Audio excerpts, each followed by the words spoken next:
It's Wolf, and it is another First 15, this time taking a look at Skater XL. So this game is actually another one of those ones that I was kind of interested in purchasing on my own, and then I saw it on Keymailer, so I requested a key, and I requested, I think all the versions of it, because I have all of the current consoles, well, current as in like PS4 and Xbox One, all of the current consoles, and they sent me an Xbox One key, so playing it on Xbox One. So to talk about the history of Skater XL a little bit first, because I think that's kind of important to note in this first 15. Skater XL, okay, well actually it doesn't start with Skater XL, it starts with Skate 3. So Skate 3 came out a long time ago. I don't remember exactly what year it came out, but it was a while ago that Skate 3 came out. And it's a skateboarding video game. It's the third in the Skate series, well actually the fourth in the Skate series, because there's also Skate It, or I guess actually possibly the fifth, because I think there was a mobile skate game also. Anyhow, so Skate 3 came out and it got, if I remember right, pretty positive reception, and it kind of, just like an average game launch for a while, but then YouTubers started playing it, and it actually was so popular from some YouTubers playing it. I think PewDiePie was like the main one that were playing it, and not only having fun with just like the general gameplay of it, but how goofy it can be sometimes because of the way the physics work and everything in it, and just like there's a lot of creative freedom in Skate 3. Despite the fact that it's just a skateboarding game, you can do a lot of cool stuff in that game. So it actually was so popular that, if I remember right, they like reprinted it. They made new copies of it even though it came out a while before. So it was really popular game, and it is so popular to the point that every single year when E3 happens and EA comes on, the chat of Twitch or YouTube or wherever you watch it, people will just spam Skate 4, to the point where they actually have spammed EA so much that they finally have announced that they're developing another Skate. However, before we had a confirmed new Skate game, a couple of developers kind of decided themselves to try to make their own new Skate game, because alongside the Skate series, you really didn't see that many Tony Hawk games coming out for a while either. So not only was there a lack of anything like Skate, but there was a lack of really any skateboarding games. And this is one of the main two, I think, because there was also the game Session, which also got a pretty good amount of press for kind of like another attempt at making a skate game. So Skater XL did finally come out, and it got like a physical release and stuff too, and as you guys can see, I'm playing it. However, I have mixed feelings about it. There's a good amount to talk about here. So first off, I don't know if the gameplay is past this point or not, but you guys will have noticed that I started the gameplay with going through the tutorials again of how to play the game. And the game uses a pretty much brand new control scheme to the world of skateboarding. So Tony Hawk games used kind of like traditional video game controls. You pressed buttons and did tricks. The Skate series does something a little bit different. Skate 1, 2, and 3 all use flick it controls, which I've actually briefly mentioned in another video about Crayola Scoot of all games, but flick it controls mean that your left analog stick kind of controls like your steering, and your right analog stick controls what tricks you do. And it's a pretty innovative system actually compared to like button mashing, because it can make the game extremely challenging, but it just feels really natural to play a skateboarding game like that. So Skater XL kind of does something similar, but not exactly. In Skater XL, your left analog stick controls,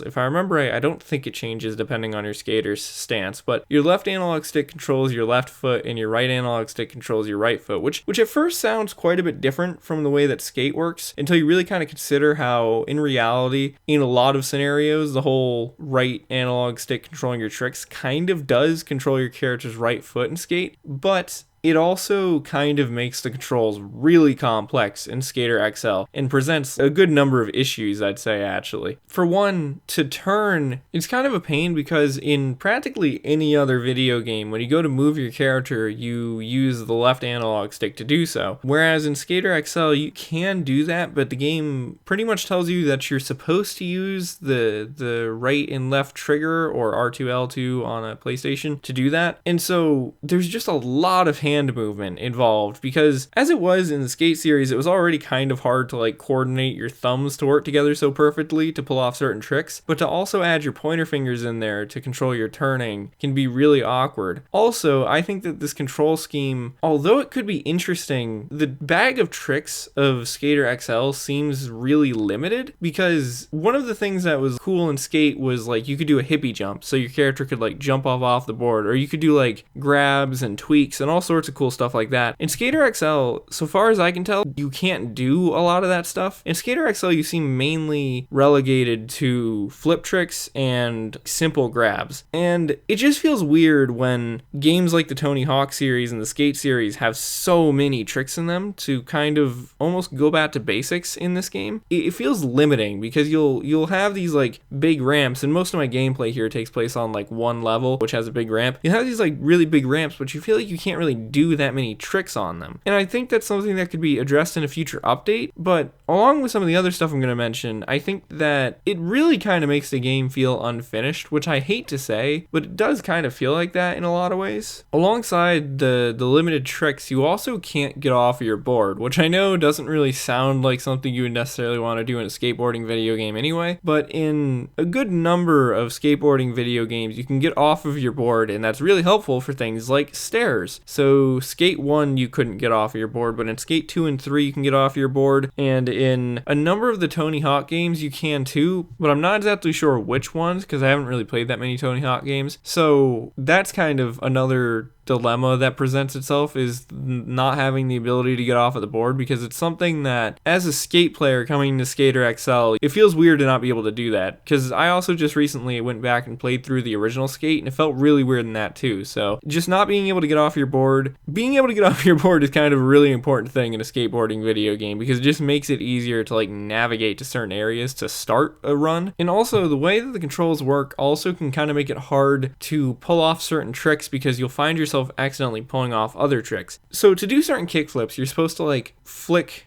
down on one analog stick to do an ollie, and then left or right on another analog stick. It gets kind of confusing because there's nollies and stuff like that, but you flick one way on one stick and flick the other way on another stick, and you do a flip trick. But that kind of presents an issue, because if you do those too quickly, if you're aiming to grind a certain way on a rail and you move your sticks too quickly, your character will end up just doing a flip trick rather than moving themselves in the air to land on the rail in a specific way, which can make that kind of frustrating. Anyway, outside of the control stuff, I think it was a good idea for them to try to do something really new and innovative, but I think that overall it needs a lot of improvement to work well. Outside of the control stuff though, there's some other stuff in this game that just feels kind of odd. I mean, for one, there's no NPCs. There's no story, there's nothing like that. And I think that sometimes people kind of forget that that's one of the main appeals of skateboarding games, is the story. Like, usually skateboarding game stories are not super deep, but they give you stuff to do. So I mean, like, running into Rob Dyrdek is kind of like not necessarily such a,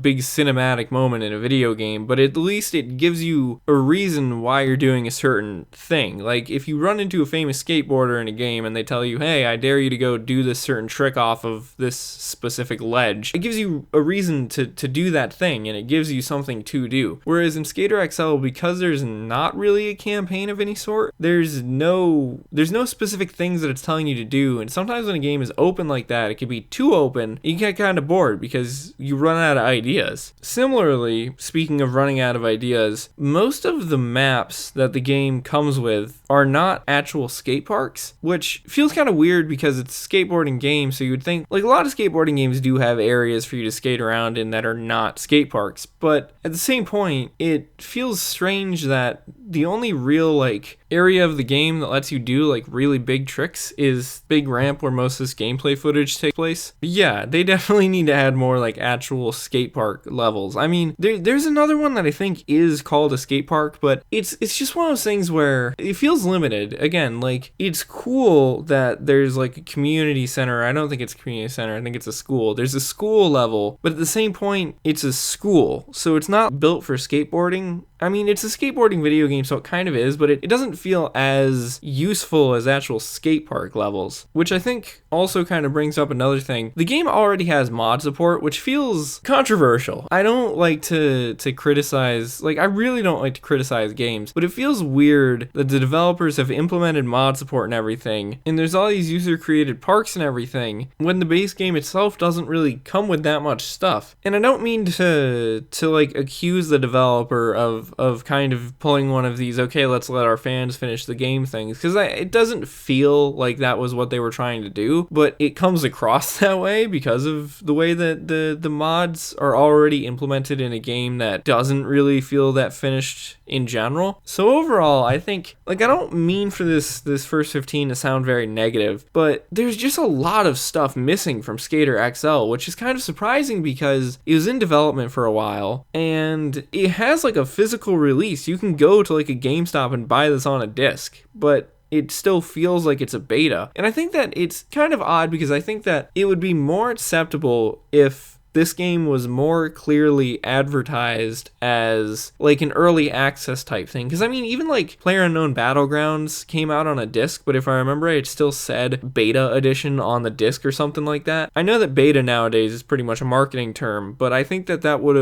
have made this seem a lot better if it was like way more clear that this is not necessarily like a full experience game, at least not yet. I think that if you have some friends, you could probably still have quite a bit of fun with this game though, because I believe that it has multiplayer. If it doesn't, it definitely needs it, but I'm pretty sure that it does have multiplayer. I think that that could add a lot more fun to this game if you just kind of like goof around with your friends playing it. But yeah, otherwise, it's one of those things where I don't want to say like don't buy it, but definitely like wait to buy it from its current state, because it's definitely not a Skate 4 right now. It's okay, it's kind of fun, but I would have been disappointed if I had bought this for like 40 or 50 bucks. So yeah, that is the first 15. I think I've actually like talked for around 15 minutes. So there's probably not much gameplay left, but you know, there's the rest of the gameplay. Thanks to Easy Day Studios for sending me this key, and just to those guys, if they watch, I don't want this review to sound like harsh, but the game definitely needs work. I think you can still have a successful product if you put in the work here, but it definitely needs work to really be a successful game. So anyway, thank you guys for watching. See you in future videos, and here's the remainder of the gameplay.